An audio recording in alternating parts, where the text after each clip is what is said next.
കനത്ത മഴ, കടലിൽ പോകാൻ വിലക്ക്. കൊച്ചിയിൽ കപ്പൽ മുങ്ങിയതിനെ തുടർന്ന് രാസവസ്തുക്കൾ ജലത്തിൽ കലർന്നെന്ന ആശങ്ക. ട്രോളിംഗ് നിരോധനത്തിന് 10 ദിവസം മുന്നേ മത്സ്യബന്ധന ബോട്ടുകളെല്ലാം കരപറ്റിയതോടെ മീനിന് കടുത്ത ക്ഷാമമാണ്. ഉള്ളവയ്ക്കാണെങ്കിൽ തീവിലയും. മഴയിൽ കായൽ, പുഴ മത്സ്യബന്ധനം കുറഞ്ഞതും പ്രതിസന്ധി രൂക്ഷമാക്കുകയാണ്. 9 മുതലാണ് ട്രോളിംഗ് നിരോധനം തുടങ്ങുക.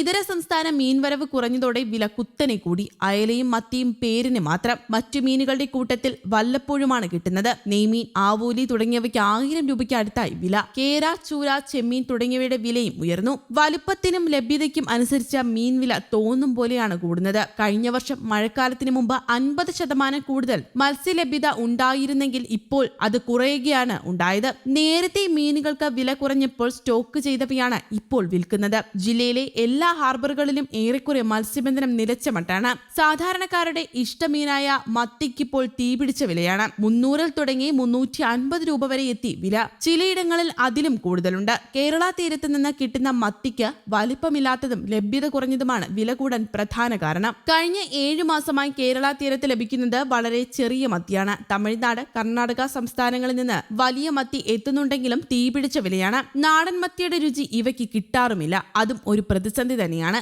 ഇന്ത്യൻ മത്തിയുടെ ശരാശരി നീളം 20 സെന്റിമീറ്ററാണ്. 6 മാസമായി 12 സെന്റിമീറ്ററിൽ കൂടുതലുള്ള മത്തി കേരള തീരത്ത് നിന്ന് കിട്ടുന്നതുമില്ല. ഇതും പ്രതിസന്ധി കൂട്ടുന്നു. കൊല്ലത്ത് ചരക്കു കപ്പൽ മുങ്ങിയതുമായി ബന്ധപ്പെട്ട് പ്രചരിക്കുന്ന വ്യാജ വാർത്തകൾ മത്സ്യമേഖലയെ സാരമായി തന്നെ ബാധിച്ചിട്ടുണ്ട്. മുങ്ങിയ കപ്പലിലെ കണ്ടെയ്നറുകളിൽ ഉണ്ടായിരുന്നത് മാരകമായ രാസപദാർത്ഥങ്ങളാണെന്നും മത്സ്യം കഴിക്കരുതെന്നുമാണ് പ്രചാരണം. ഇത്തരം പ്രചാരണങ്ങൾ വിൽപ്പനയെ സാരമായി ബാധിച്ചതായി വ്യാപാരികൾ പറയുന്നു. ചരക്കു കപ്പൽ അപകടവുമായി ബന്ധപ്പെട്ട് തിരുവനന്തപുരം, കൊല്ലം, ആലപ്പുഴ, എറണാകുളം ജില്ലകൾക്ക് നഷ്ടപരിഹാരം പ്രഖ്യാപിച്ചിട്ടുണ്ട്. സംസ്ഥാനത്തെ മൊത്തം മത്സ്യത്തൊഴിലാളികളെ ബാധിച്ചതിനാൽ എല്ലാ ജില്ലകൾക്കും ഒരുപോലെ നഷ്ടപരിഹാരം നൽകണമെന്നാണ് മത്സ്യത്തൊഴിലാളികൾ പറയുന്നത്. അതേസമയം കടലാക്രമണം മൂലം മീൻപിടുത്ത വിലക്ക്, തമിഴ്നാട്ടിലെ ട്രോളിംഗ് നിരോധനം, കൊച്ചി പുറംകടലിൽ കപ്പൽ മുങ്ങിയതിനെ തുടർന്നുള്ള മലിനീകരണ ഭീഷണി എന്നിവ കാരണം സംസ്ഥാനത്തെ മത്സ്യബന്ധന മേഖല നേരിടുന്നത് സമാനതകളില്ലാത്ത പ്രതിസന്ധിയാണ്. ജനപ്രിയ മത്സ്യങ്ങൾ കിട്ടാനില്ല. ഉള്ളവയ്ക്ക് തീവിലയും. കനത്ത മഴയിൽ കായൽ, പുഴ മത്സ്യബന്ധനം കുറഞ്ഞതും പ്രതിസന്ധിക്ക് ആക്കം കൂട്ടുന്നു. തമിഴ്നാട്ടിൽ നിന്നുള്ള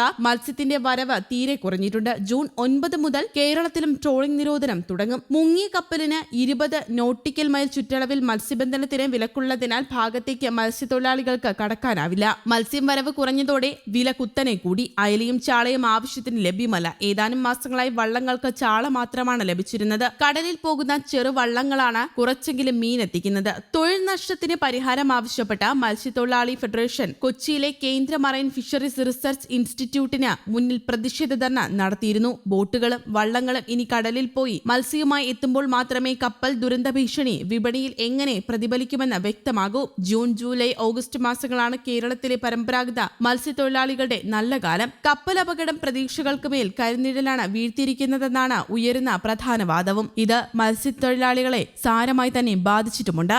ന്യൂസ് ഡെസ്ക്, കേരള കൗമുദി.